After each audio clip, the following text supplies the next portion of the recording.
dat maakt het af keeper. Weer aan dezelfde kant. Dus gaat op, middencirkel.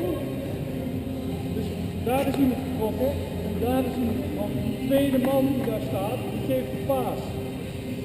Degene die aan Jean-Paul's kant vertrekt, krijgt de paas van Natasja's kant. De tweede man.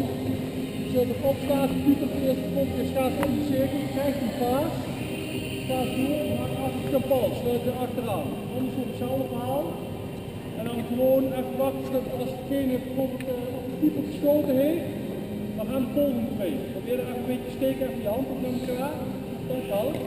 Als de keeper even tijd, dan schrijf je met dat daar zo. Dan komt weer een zootje. Duidelijk? Ja. Nou, film maar even 55 en dan... Zo.